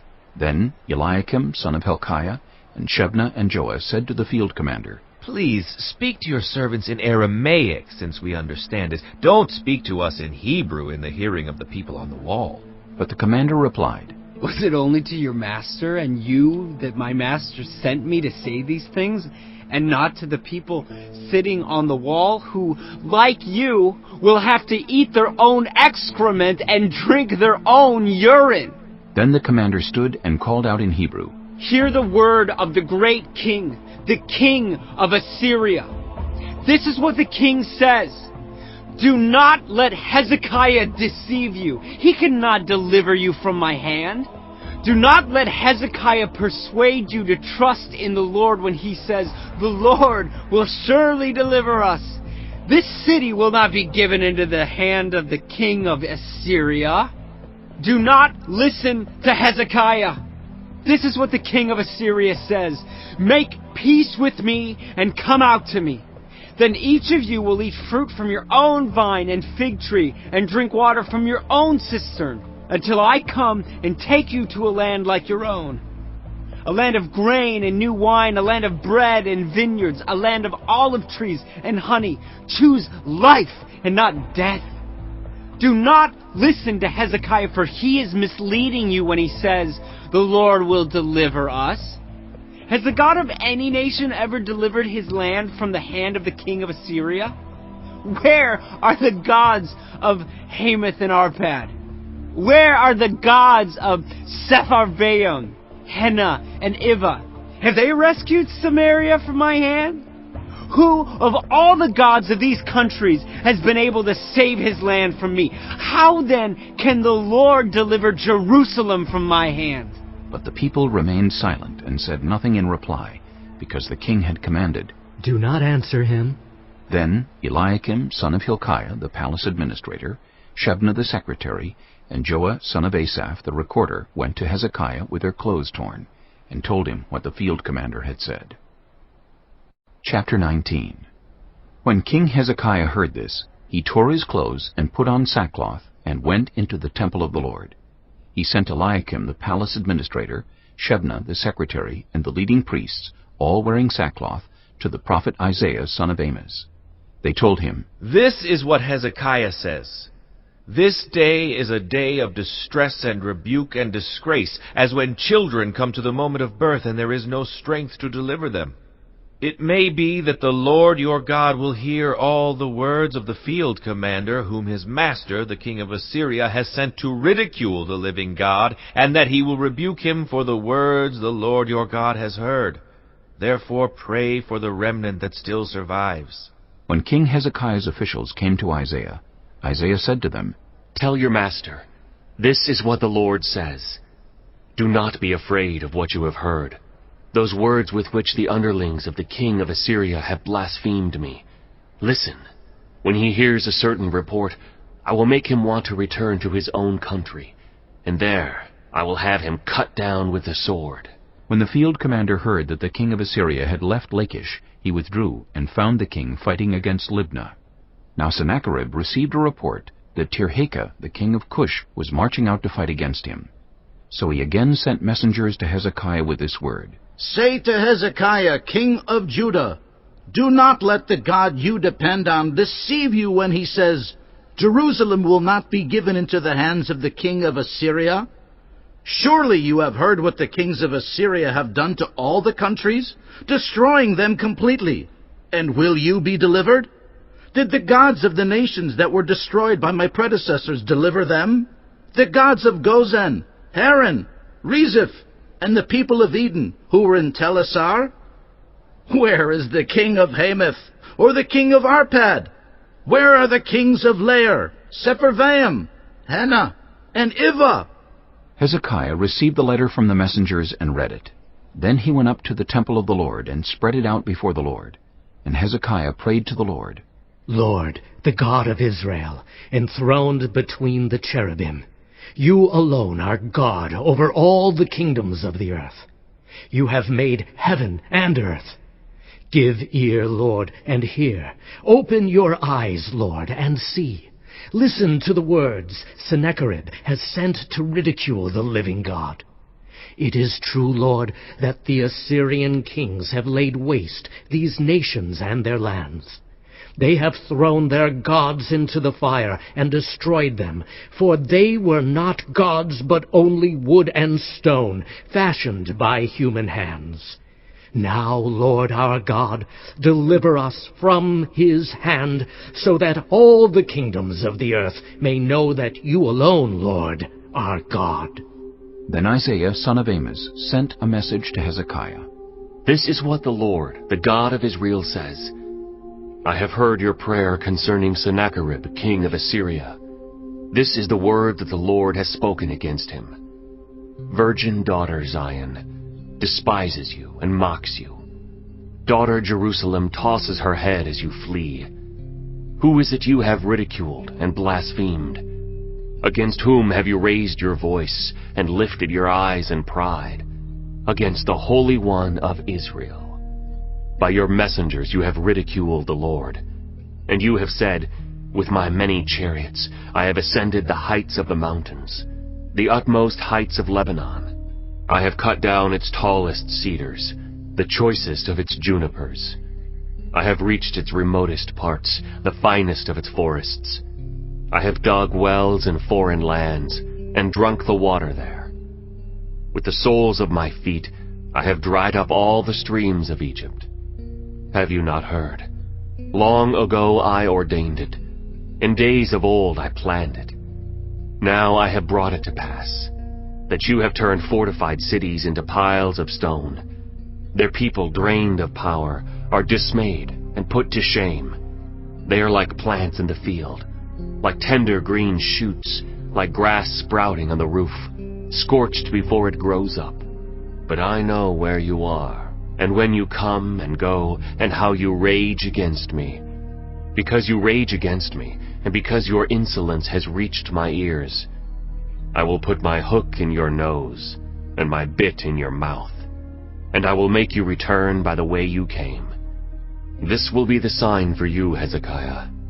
This year you will eat what grows by itself, and the second year what springs from that. But in the third year sow and reap, plant vineyards, and eat their fruit. Once more a remnant of the kingdom of Judah will take root below, and bear fruit above. For out of Jerusalem will come a remnant, and out of Mount Zion a band of survivors. The zeal of the Lord Almighty will accomplish this. Therefore this is what the Lord says concerning the king of Assyria. He will not enter this city, or shoot an arrow here. He will not come before it with shield, or build a siege ramp against it. By the way that he came, he will return. He will not enter this city, declares the Lord. I will defend this city and save it, for my sake, and for the sake of David, my servant. That night the angel of the Lord went out and put to death 185,000 in the Assyrian camp. When the people got up the next morning, there were all the dead bodies. So Sennacherib, king of Assyria, broke camp and withdrew. He returned to Nineveh and stayed there. One day, while he was worshipping in the temple of his god Nisroch, his sons Adramelech and Sharezer killed him with the sword, and they escaped to the land of Ararat. And Esarhaddon his son succeeded him as king. Chapter 20. In those days Hezekiah became ill and was at the point of death. The prophet Isaiah, son of Amos, went to him and said, This is what the Lord says. Put your house in order, because you are going to die. You will not recover. Hezekiah turned his face to the wall and prayed to the Lord. Remember, Lord, how I have walked before you faithfully and with wholehearted devotion and have done what is good in your eyes. And Hezekiah wept bitterly. Before Isaiah had left the middle court, the word of the Lord came to him. Go back and tell Hezekiah, the ruler of my people, this is what the Lord, the God of your father David, says. I have heard your prayer and seen your tears. I will heal you. On the third day from now, you will go up to the temple of the Lord. I will add 15 years to your life, and I will deliver you and this city from the hand of the king of Assyria. I will defend this city for my sake, and for the sake of my servant David. Then Isaiah said, Prepare a poultice of figs. They did so and applied it to the boil, and he recovered. Hezekiah had asked Isaiah, What will be the sign that the Lord will heal me, and that I will go up to the temple of the Lord on the third day from now? Isaiah answered, This is the Lord's sign to you, that the Lord will do what he has promised. Shall the shadow go forward 10 steps, or shall it go back 10 steps? It is a simple matter for the shadow to go forward 10 steps, said Hezekiah. Rather, have it go back 10 steps. Then the prophet Isaiah called on the Lord, and the Lord made the shadow go back the 10 steps it had gone down on the stairway of Ahaz. At that time Marduk-Baladan, son of Baladan, king of Babylon, sent Hezekiah letters and a gift, because he had heard of Hezekiah's illness. Hezekiah received the envoys, and showed them all that was in his storehouses, the silver, the gold, the spices, and the fine olive oil, his armory, and everything found among his treasures. There was nothing in his palace or in all his kingdom that Hezekiah did not show them. Then Isaiah the prophet went to King Hezekiah and asked, What did those men say, and where did they come from? From a distant land, Hezekiah replied. They came from Babylon. The prophet asked, What did they see in your palace? They saw everything in my palace, Hezekiah said. There is nothing among my treasures that I did not show them. Then Isaiah said to Hezekiah, Hear the word of the Lord.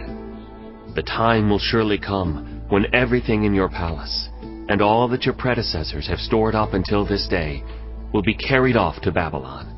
Nothing will be left, says the Lord. And some of your descendants, your own flesh and blood who will be born to you, will be taken away, and they will become eunuchs in the palace of the king of Babylon. The word of the Lord you have spoken is good, Hezekiah replied, for he thought, Will there not be peace and security in my lifetime? As for the other events of Hezekiah's reign, all his achievements, and how he made the pool and the tunnel by which he brought water into the city, are they not written in the book of the annals of the kings of Judah? Hezekiah rested with his ancestors, and Manasseh his son succeeded him as king. Chapter 21. Manasseh was 12 years old when he became king, and he reigned in Jerusalem 55 years. His mother's name was Hephzibah. He did evil in the eyes of the Lord, following the detestable practices of the nations the Lord had driven out before the Israelites. He rebuilt the high places his father Hezekiah had destroyed. He also erected altars to Baal and made an Asherah pole, as Ahab king of Israel had done. He bowed down to all the starry hosts and worshipped them. He built altars in the temple of the Lord, of which the Lord had said, "In Jerusalem I will put my name." In the two courts of the temple of the Lord he built altars to all the starry hosts. He sacrificed his own son in the fire, practiced divination, sought omens, and consulted mediums and spiritists. He did much evil in the eyes of the Lord, arousing his anger. He took the carved Asherah pole he had made and put it in the temple of which the Lord had said to David and to his son Solomon, "In this temple and in Jerusalem, which I have chosen out of all the tribes of Israel, I will put my name forever. I will not again make the feet of the Israelites wander from the land I gave their ancestors. If only they will be careful to do everything I commanded them, and will keep the whole law that my servant Moses gave them." But the people did not listen. Manasseh led them astray, so that they did more evil than the nations the Lord had destroyed before the Israelites. The Lord said through his servants the prophets, "Manasseh, king of Judah, has committed these detestable sins. He has done more evil than the Amorites who preceded him, and has led Judah into sin with his idols. Therefore, this is what the Lord, the God of Israel, says. I am going to bring such disaster on Jerusalem and Judah that the ears of everyone who hears of it will tingle. I will stretch out over Jerusalem the measuring line used against Samaria, and the plumb line used against the house of Ahab. I will wipe out Jerusalem as one wipes a dish, wiping it and turning it upside down. I will forsake the remnant of my inheritance and give them into the hands of enemies. They will be looted and plundered by all their enemies. They have done evil in my eyes and have aroused my anger from the day their ancestors came out of Egypt until this day." Moreover, Manasseh also shed so much innocent blood that he filled Jerusalem from end to end, besides the sin that he had caused Judah to commit, so that they did evil in the eyes of the Lord. As for the other events of Manasseh's reign, and all he did, including the sin he committed, are they not written in the book of the annals of the kings of Judah? Manasseh rested with his ancestors and was buried in his palace garden, the garden of Uzzah, and Amon his son succeeded him as king. Amon was 22 years old when he became king, and he reigned in Jerusalem 2 years. His mother's name was Meshullemeth, daughter of Herez. She was from Jotbah. He did evil in the eyes of the Lord, as his father Manasseh had done. He followed completely the ways of his father, worshipping the idols his father had worshipped, and bowing down to them. He forsook the Lord, the God of his ancestors, and did not walk in obedience to him. Amon's officials conspired against him and assassinated the king in his palace. Then the people of the land killed all who had plotted against King Amon, and they made Josiah his son king in his place. As for the other events of Amon's reign and what he did, are they not written in the book of the annals of the kings of Judah? He was buried in his tomb in the garden of Uzzah, and Josiah his son succeeded him as king. Chapter 22. Josiah was 8 years old when he became king, and he reigned in Jerusalem 31 years. His mother's name was Jedidah, daughter of Adaiah. She was from Bozkath. He did what was right in the eyes of the Lord, and followed completely the ways of his father David, not turning aside to the right or to the left. In the 18th year of his reign, King Josiah sent the secretary, Shaphan, son of Azaliah, the son of Meshullam, to the temple of the Lord. He said, "Go up to Hilkiah the high priest, and have him get ready the money that has been brought into the temple of the Lord, which the doorkeepers have collected from the people. Have them entrust it to the men appointed to supervise the work on the temple, and have these men pay the workers who repair the temple of the Lord, the carpenters, the builders, and the masons. Also have them purchase timber and dressed stone to repair the temple. But they need not account for the money entrusted to them, because they are honest in their dealings. Hilkiah the high priest said to Shaphan the secretary, I have found the book of the law in the temple of the Lord. He gave it to Shaphan, who read it. Then Shaphan the secretary went to the king and reported to him, Your officials have paid out the money that was in the temple of the Lord, and have entrusted it to the workers and supervisors at the temple. Then Shaphan the secretary informed the king, Hilkiah the priest has given me a book. And Shaphan read from it in the presence of the king. When the king heard the words of the book of the law, he tore his robes. He gave these orders to Hilkiah the priest, Ahikam son of Shaphan, Achbor son of Micaiah, Shaphan the secretary, and Uzziah the king's attendant. Go and inquire of the Lord for me, and for the people, and for all Judah, about what is written in this book that has been found. Great is the Lord's anger that burns against us, because those who have gone before us have not obeyed the words of this book. They have not acted in accordance with all that is written there concerning us. Hilkiah the priest, Ahikam, Achbor, Shaphan, and Uzziah went to speak to the prophet Huldah, who was the wife of Shallum, son of Tikvah, the son of Harhas, keeper of the wardrobe. She lived in Jerusalem in the new quarter. She said to them, This is what the Lord, the God of Israel, says. Tell the man who sent you to me, this is what the Lord says. I am going to bring disaster on this place and its people, according to everything written in the book the king of Judah has read, because they have forsaken me, and burned incense to other gods, and aroused my anger by all the idols their hands have made. My anger will burn against this place, and will not be quenched. Tell the king of Judah, who sent you to inquire of the Lord, this is what the Lord, the God of Israel, says concerning the words you heard. Because your heart was responsive, and you humbled yourself before the Lord when you heard what I have spoken against this place and its people, that they would become a curse and be laid waste, and because you tore your robes and wept in my presence, I also have heard you, declares the Lord. Therefore I will gather you to your ancestors, and you will be buried in peace. Your eyes will not see all the disaster I am going to bring on this place. So they took her answer back to the king. Chapter 23. Then the king called together all the elders of Judah and Jerusalem. He went up to the temple of the Lord with the people of Judah, the inhabitants of Jerusalem, the priests and the prophets, all the people from the least to the greatest. He read in their hearing all the words of the book of the covenant, which had been found in the temple of the Lord. The king stood by the pillar and renewed the covenant in the presence of the Lord, to follow the Lord and keep his commands, statutes, and decrees with all his heart and all his soul, thus confirming the words of the covenant written in this book. Then all the people pledged themselves to the covenant. The king ordered Hilkiah the high priest, the priests next in rank, and the doorkeepers, to remove from the temple of the Lord all the articles made for Baal and Asherah, and all the starry hosts. He burned them outside Jerusalem in the fields of the Kidron Valley, and took the ashes to Bethel. He did away with the idolatrous priests appointed by the kings of Judah to burn incense on the high places of the towns of Judah and on those around Jerusalem, those who burned incense to Baal, to the sun and moon, to the constellations, and to all the starry hosts. He took the Asherah pole from the temple of the Lord to the Kidron Valley outside Jerusalem and burned it there. He ground it to powder and scattered the dust over the graves of the common people.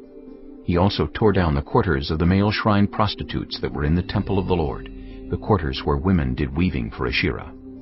Josiah brought all the priests from the towns of Judah and desecrated the high places, from Geba to Beersheba, where the priests had burned incense. He broke down the gateway at the entrance of the gate of Joshua, the city governor, which was on the left of the city gate. Although the priests of the high places did not serve at the altar of the Lord in Jerusalem, they ate unleavened bread with their fellow priests.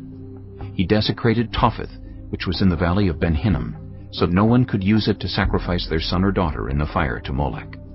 He removed from the entrance to the temple of the Lord the horses that the kings of Judah had dedicated to the sun. They were in the court near the room of an official named Nathan-Melech. Josiah then burned the chariots dedicated to the sun. He pulled down the altars the kings of Judah had erected on the roof near the upper room of Ahaz, and the altars Manasseh had built in the two courts of the temple of the Lord. He removed them from there, smashed them to pieces, and threw the rubble into the Kidron Valley. The king also desecrated the high places that were east of Jerusalem on the south of the hill of corruption, the ones Solomon king of Israel had built for Ashtoreth, the vile goddess of the Sidonians, for Chemosh, the vile god of Moab, and for Molech, the detestable god of the people of Ammon. Josiah smashed the sacred stones and cut down the Asherah poles and covered the sites with human bones. Even the altar at Bethel, the high place made by Jeroboam son of Nebat, who had caused Israel to sin, even that altar and high place he demolished. He burned the high place and ground it to powder, and burned the Asherah pole also. Then Josiah looked around, and when he saw the tombs that were there on the hillside, he had the bones removed from them and burned on the altar to defile it, in accordance with the word of the Lord proclaimed by the man of God who foretold these things. The king asked, "What is that tombstone I see?" The people of the city said, "It marks the tomb of the man of God who came from Judah and pronounced against the altar of Bethel the very things you have done to it." "Leave it alone," he said. "Don't let anyone disturb his bones." So they spared his bones and those of the prophet who had come from Samaria. Just as he had done at Bethel, Josiah removed all the shrines at the high places that the kings of Israel had built in the towns of Samaria and that had aroused the Lord's anger. Josiah slaughtered all the priests of those high places on the altars and burned human bones on them. Then he went back to Jerusalem. The king gave this order to all the people: "Celebrate the Passover to the Lord your God, as it is written in this book of the covenant." Neither in the days of the judges who led Israel, nor in the days of the kings of Israel and the kings of Judah had any such Passover been observed. But in the 18th year of King Josiah, this Passover was celebrated to the Lord in Jerusalem. Furthermore, Josiah got rid of the mediums and spiritists, the household gods, the idols, and all the other detestable things seen in Judah and Jerusalem. This he did to fulfill the requirements of the law written in the book that Hilkiah the priest had discovered in the temple of the Lord. Neither before nor after Josiah was there a king like him who turned to the Lord as he did, with all his heart, and with all his soul, and with all his strength, in accordance with all the law of Moses. Nevertheless, the Lord did not turn away from the heat of his fierce anger, which burned against Judah, because of all that Manasseh had done to arouse his anger. So the Lord said, "I will remove Judah also from my presence as I removed Israel, and I will reject Jerusalem, the city I chose, and this temple, about which I said, my name shall be there." As for the other events of Josiah's reign and all he did, are they not written in the book of the annals of the kings of Judah? While Josiah was king, Pharaoh Necho, king of Egypt, went up to the Euphrates River to help the king of Assyria. King Josiah marched out to meet him in battle, but Necho faced him and killed him at Megiddo. Josiah's servants brought his body in a chariot from Megiddo to Jerusalem and buried him in his own tomb. And the people of the land took Jehoahaz, son of Josiah, and anointed him and made him king in place of his father. Jehoahaz was 23 years old when he became king, and he reigned in Jerusalem 3 months. His mother's name was Hamutal, daughter of Jeremiah. She was from Libnah. He did evil in the eyes of the Lord, just as his predecessors had done. Pharaoh Necho put him in chains at Riblah in the land of Hamath, so that he might not reign in Jerusalem, and he imposed on Judah a levy of 100 talents of silver and a talent of gold. Pharaoh Necho made Eliakim, son of Josiah, king in place of his father Josiah, and changed Eliakim's name to Jehoiakim. But he took Jehoahaz and carried him off to Egypt, and there he died. Jehoiakim paid Pharaoh Necho the silver and gold he demanded. In order to do so, he taxed the land, and exacted the silver and gold from the people of the land according to their assessments. Jehoiakim was 25 years old when he became king, and he reigned in Jerusalem 11 years. His mother's name was Zebidah, daughter of Pedaiah. She was from Rumah. And he did evil in the eyes of the Lord, just as his predecessors had done. Chapter 24. During Jehoiakim's reign, Nebuchadnezzar, king of Babylon, invaded the land, and Jehoiakim became his vassal for 3 years. But then he turned against Nebuchadnezzar and rebelled. The Lord sent Babylonian, Aramean, Moabite, and Ammonite raiders against him to destroy Judah, in accordance with the word of the Lord proclaimed by his servants the prophets. Surely these things happened to Judah according to the Lord's command, in order to remove them from his presence because of the sins of Manasseh and all he had done, including the shedding of innocent blood. For he had filled Jerusalem with innocent blood, and the Lord was not willing to forgive. As for the other events of Jehoiakim's reign and all he did, are they not written in the book of the annals of the kings of Judah? Jehoiakim rested with his ancestors, and Jehoiakim his son succeeded him as king. The king of Egypt did not march out from his own country again, because the king of Babylon had taken all his territory from the Wadi of Egypt to the Euphrates River. Jehoiakim was 18 years old when he became king, and he reigned in Jerusalem 3 months. His mother's name was Nehushta, daughter of Elnathan. She was from Jerusalem.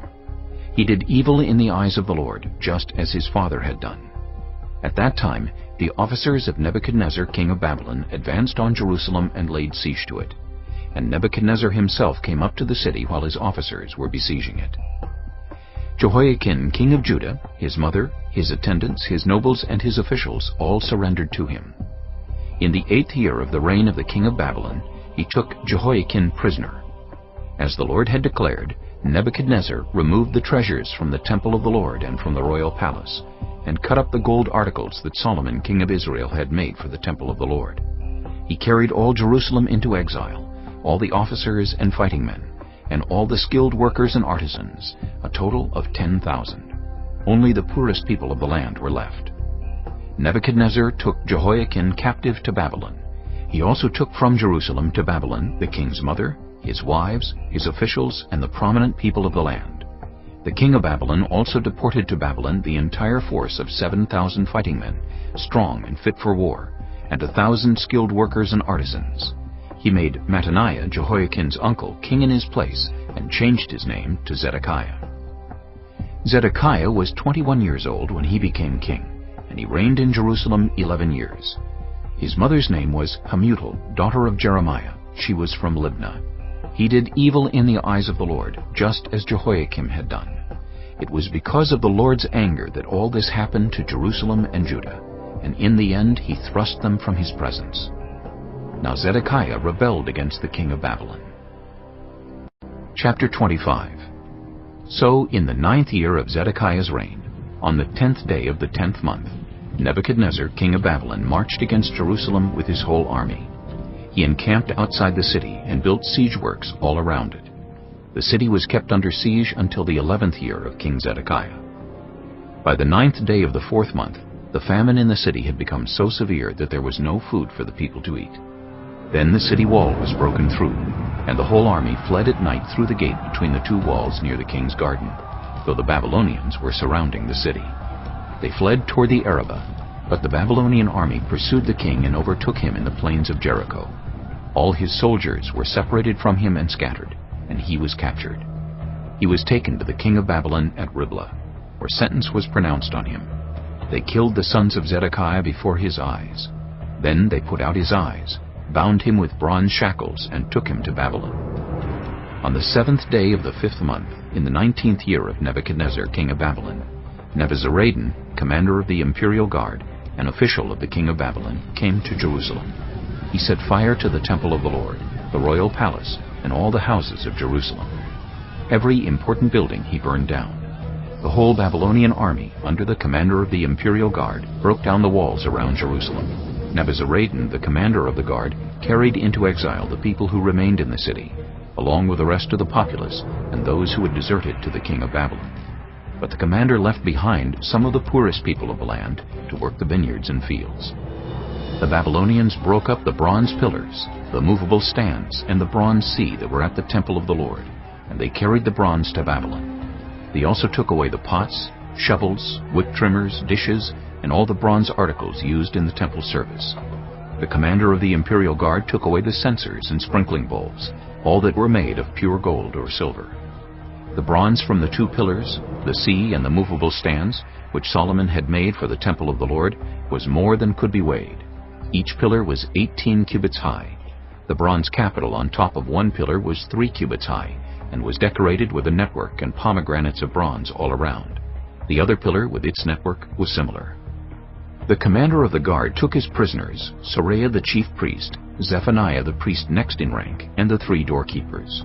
Of those still in the city, he took the officer in charge of the fighting men and 5 royal advisers. He also took the secretary who was chief officer in charge of conscripting the people of the land, and 60 of the conscripts who were found in the city. Nebuzaradan the commander took them all and brought them to the king of Babylon at Riblah. There at Riblah, in the land of Hamath, the king had them executed. So Judah went into captivity, away from her land. Nebuchadnezzar, king of Babylon, appointed Gedaliah, son of Ahikam, the son of Shaphan, to be over the people he had left behind in Judah. When all the army officers and their men heard that the king of Babylon had appointed Gedaliah as governor, they came to Gedaliah at Mizpah. Ishmael, son of Nethaniah, Johanan, son of Kareah, Seraiah, son of Tanhumeth the Netophathite, Jaazaniah, the son of the Maacathite, and their men. Gedaliah took an oath to reassure them and their men. "Do not be afraid of the Babylonian officials," he said. "Settle down in the land and serve the king of Babylon, and it will go well with you." In the 7th month, however, Ishmael, son of Nethaniah, the son of Elishama, who was of royal blood, came with 10 men and assassinated Gedaliah, and also the men of Judah and the Babylonians who were with him at Mizpah. At this, all the people from the least to the greatest, together with the army officers, fled to Egypt for fear of the Babylonians. In the 37th year of the exile of Jehoiakim king of Judah, in the year Alwel-Marduk became king of Babylon, he released Jehoiakim king of Judah from prison. He did this on the 27th day of the 12th month. He spoke kindly to him, and gave him a seat of honor higher than those of the other kings who were with him in Babylon. So Jehoiakim put aside his prison clothes, and for the rest of his life ate regularly at the king's table. Day by day the king gave Jehoiakim a regular allowance as long as he lived.